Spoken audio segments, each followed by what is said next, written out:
defend the choke, make sure the cutting arm doesn't come across the throat. Once that's taken care of, then he has to worry about the hooks and then look to spin into the guard of Rahardyan.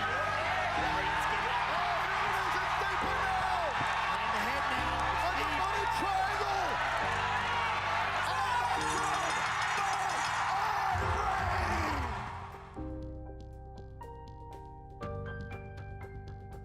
Dulu tuh gue lupa tepatnya awal-awal One Championship datang ke Jakarta gitu dulu. Itu tuh cuma ada setahun sekali dulu kalau nggak salah gitu. Tapi gue lupa tuh tahun berapa gitu. Dan banyak nama-nama atlet MMA terkenal pada saat itu pertama kali kedatangannya One Championship ke Jakarta tuh main di event itu gitu loh. Waktu itu jadi main eventnya tuh gue inget banget dulu namanya main eventnya tuh Rolls Gracie sama Bob Sapp dulu. Nah terus ceritanya si atlet-atlet ini kan biasalah kalau udah nyampe di satu tempat itu kan mereka kan butuh tempat untuk warming up, latihan atau apa menjelang mau fight-nya kan seminggu gitu kan. Nah, terus si Rolls Gracie ini salah satunya sama adik-adiknya nih memilih latihan di gym tempat gua kerja pada saat itu gitu. Di daerah Blok M pada saat itu. Terus mereka latihan di sana.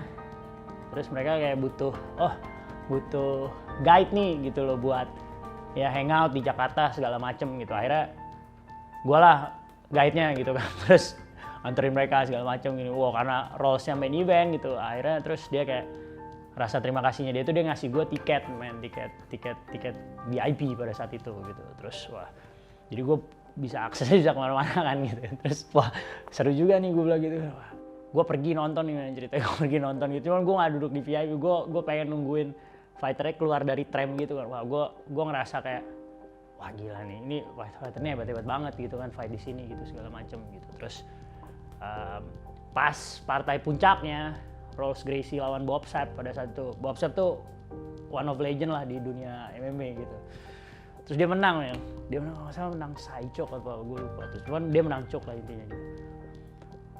Terus dia kan masuknya pakai gi kan, pakai gi. Terus dia pas menang dia naik ke cage gitu terus giginya dilempar men, tapi lemparnya ke arah gue bro. Iya bro, giginya dilempar ke arah gue gitu. Terus ukuran gigi gitu kan gede banget gitu. Terus setelah itu gue minta tanda tangan beberapa dari keluarga Gracie gitu di backstage-nya gitu. Dan akhirnya dari situ gue mikir kayak gue mau masuk biggest organization kayak gini gitu loh someday gitu di perjalanan karir gue gitu, di perjalanan mixed martial art gue, di perjalanan karir martial art gue mesti sampai sini gitu. Di mana-mana pada saat itu ya orang belum percaya gitu bahwa gue bisa sampai sana gitu, gue bisa sampai ke biggest organization gitu loh. Terus gue bisa latihan bareng-bareng orang yang luar biasa gitu, yang spektakuler gitu kayak world class athlete kayak gini gitu kan, kayak Andrew, Anthony gitu kan, terus ada Donnie gitu dan banyak lagi gitu di Bali MMA gitu. Jadi kayak banyak orang nggak percaya pada saat itu gitu. Dan gue berhasil, even ibu gue pun juga dulu sempet nggak percaya gitu loh. Sampai akhirnya ya gue buktiin bahwa ya memang ya gue mau cari jalan hidup di sini gitu loh. Sampai sekarang gitu. Dari sekian jauhnya perjalanan gue gitu menekuni mixed martial art gitu, especially jiu-jitsu gitu ya. Sebelumnya ya gue ngerasa bersyukur sih karena belajar Brazilian Jiu-Jitsu itu membawa gue ke link yang jauh lebih berharga gitu loh. Dan itu dimulai 2012 awalnya dulu. 2012 gue ikut kejuaraan grappling nasional terbesar di Indonesia pada saat itu di Jakarta gitu. Namanya ISC dulu. Nah, terus long story short, gue ketemu Andrew di final. Yes, dulu itu awal perkenalan gue sama Andrew Leon dulu. Jadi dulu tuh Andrew di Singapura di Juggernaut gitu loh. Terus dia ikut compete sama timnya di situ. Bukan di final tapi di semifinalnya ketemu Andrew.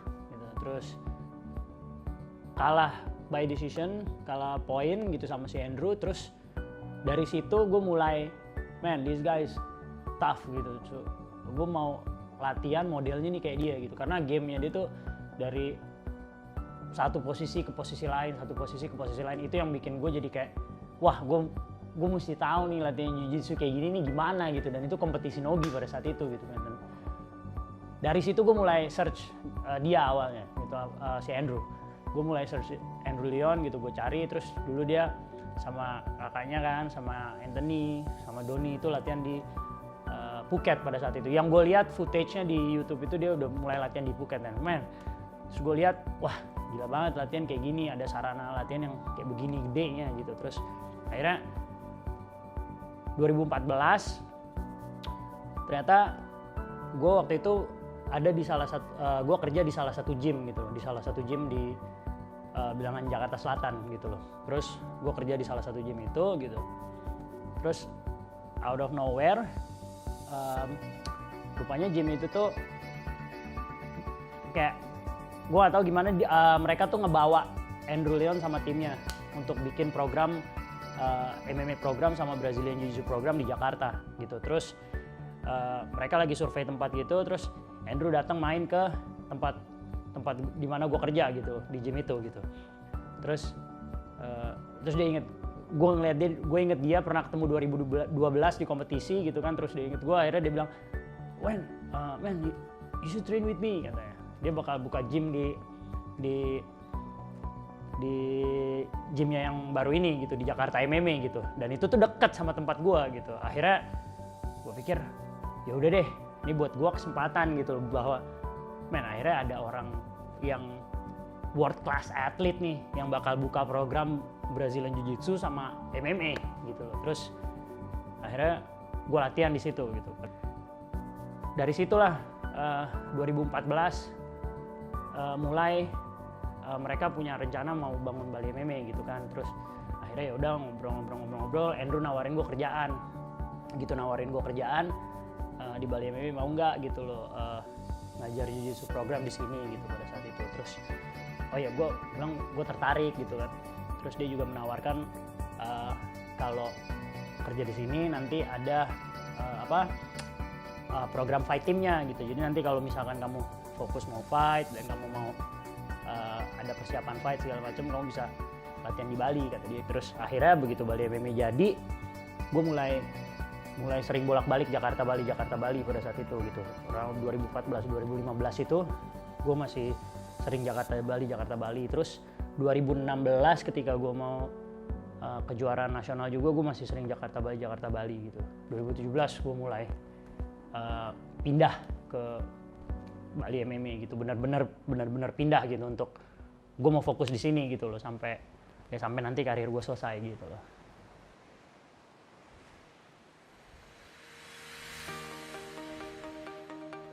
Gue dari kecil selalu memperhatikan Bali.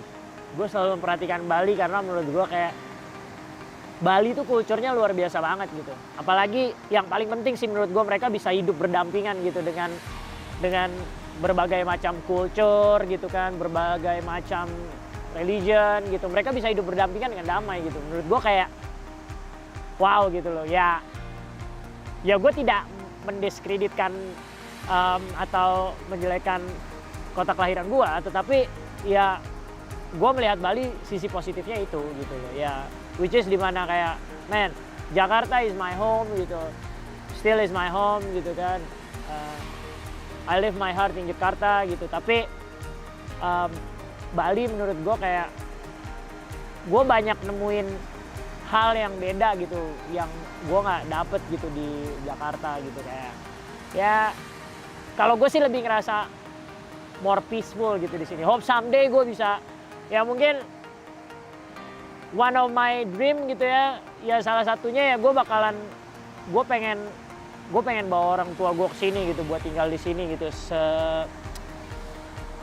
selagi dia masih ada umur gitu loh. Sisa umurnya ya gue pengen banget orang tua gue bisa di sini gitu loh. I hope ya COVID situation ini menurut gue ya semoga bakalan lebih berkurang gitu kan. Ya semoga cepat selesai gitu, terus gue bisa bawa ibu gue gitu dengan damai ke sini gitu di sisa umurnya. Gue pengen itu aja sih gitu.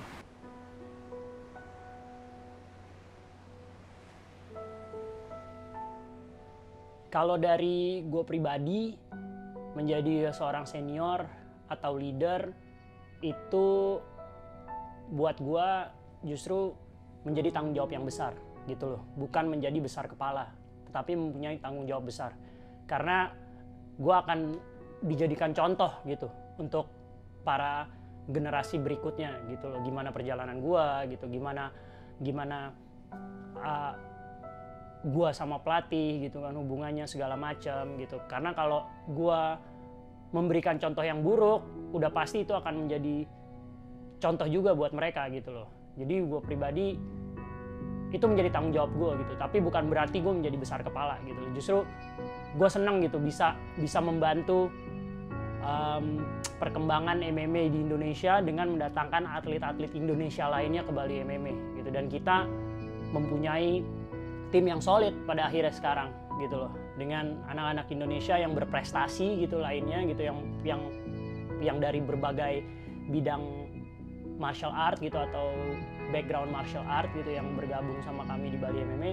Menurut gue kayak wow, luar biasa gitu. Gue nggak pernah nyangka bahwa gue akan mendapatkan teman-teman satu yang asli dari Indonesia gitu loh, yang bernaung di Bali MMA. Jadi menurut gue kayak menjadi senior dan leader itu akan menjadi contoh gitu loh untuk para generasi berikutnya, dan itu menjadi tanggung jawab gue gitu loh. Jadi apapun yang gue lakukan, ya gue harus memberikan contoh yang baik gitu untuk mereka gitu loh, dan men-share knowledge gue ke mereka gitu supaya mereka jauh lebih berkembang lagi gitu, bahkan lebih daripada gue, gitu aja.